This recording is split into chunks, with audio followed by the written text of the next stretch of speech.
So, last night I was in a Discord server with my friend when I saw him streaming a game with someone in red sprinting at Mach speed with an art style that I hadn't seen since something like Risk of Rain 2. So I asked him about it, and he sent me the Steam page. I downloaded the game, and the second I saw the title screen, I was completely entranced.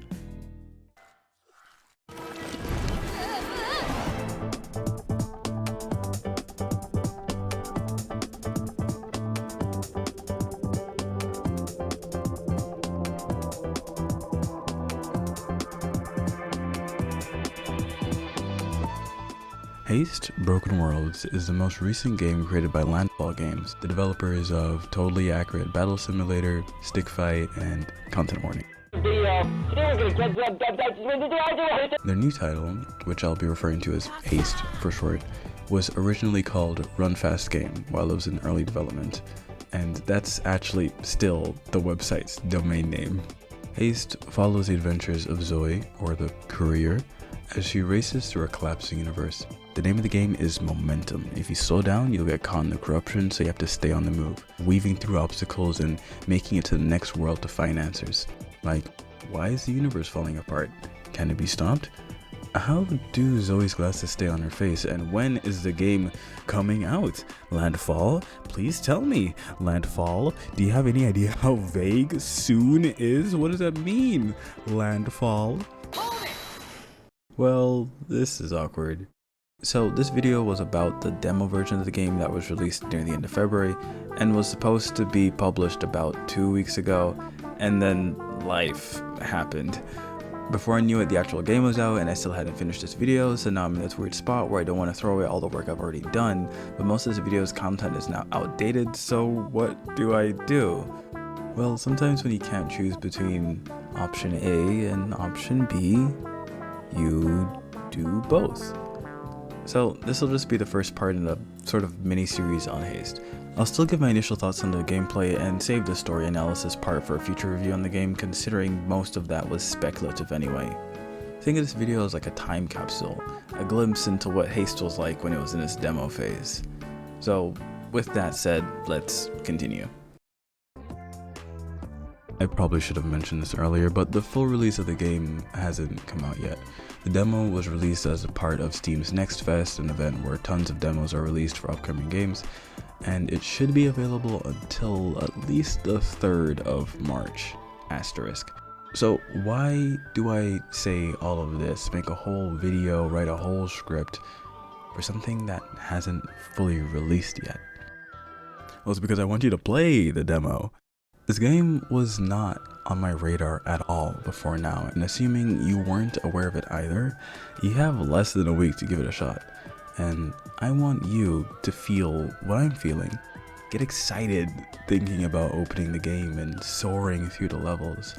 If nothing else, I want you to know why I just can't get this game out of my head.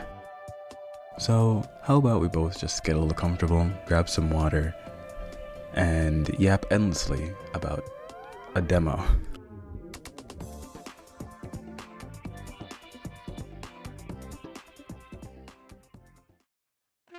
It goes without saying that a game can have amazing sound design, characters, writing, and art, but none of that matters if you don't like how it plays.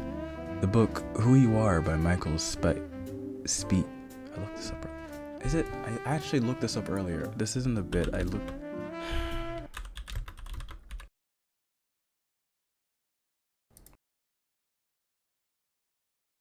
Spivey. Okay, it is Spivey. Jesus.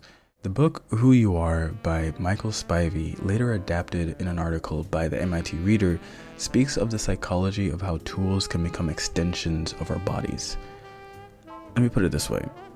When you hold a hammer, that hammer temporarily becomes almost a part of you, an extension of you. And if it functions improperly, like if the head is warped and it fails to strike a nail clean on its head, or if the hammer just breaks, it causes a disconnect between you and this extended part of you. For me, the same applies to game controls. The best games are masters of immersion.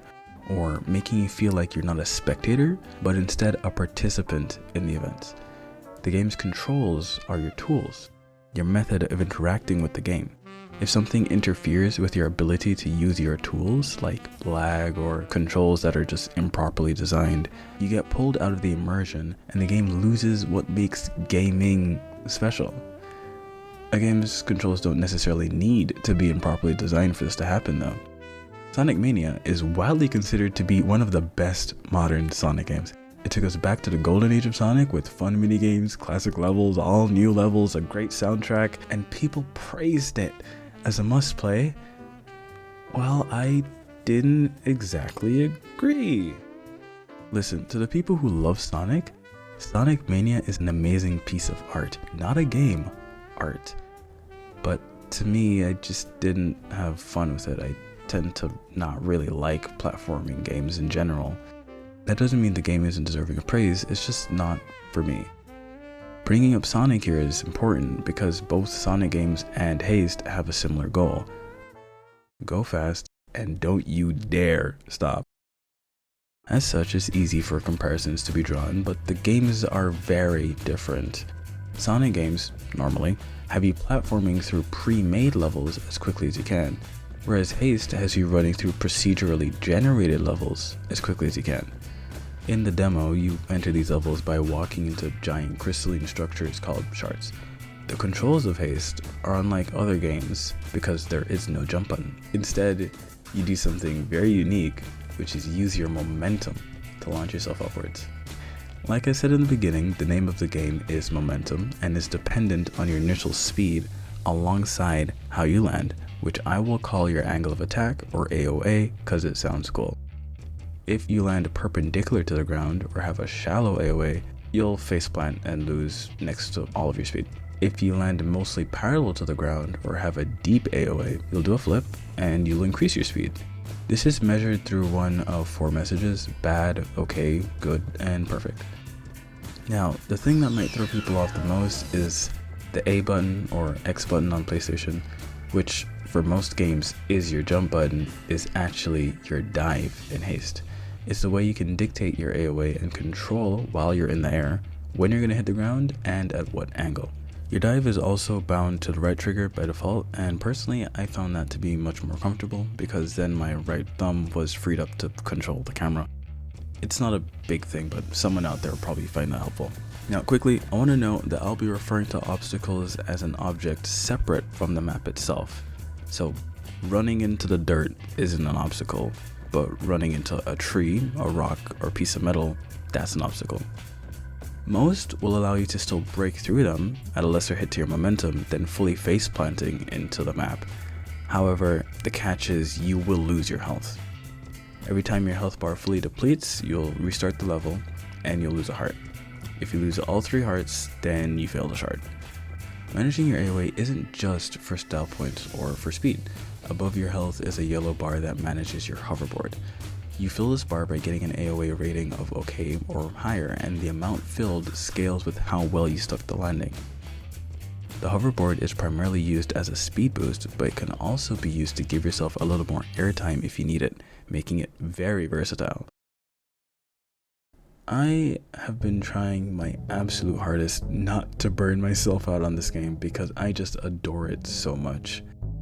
I want to dive into the story, understand the relationships between these characters, where they came from, what's happening, and how it all comes together.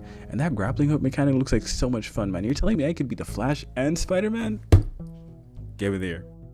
But on a more serious note, in a document from Haste's press kit, the devs spoke about how this is their first game focused on characters and story, alongside their trademark fast and fun game mechanics. And honestly, that sentence alone fills me with hope, because they made sure to say story alongside mechanics, not just story by itself or story instead of mechanics. To me, it means they're putting the same love and passion that they're known for into this game, and then some. I hope I can live to see the day that they finish Haste, and maybe I'll learn about what's next. Live and learn. Isn't that some kind of familiar?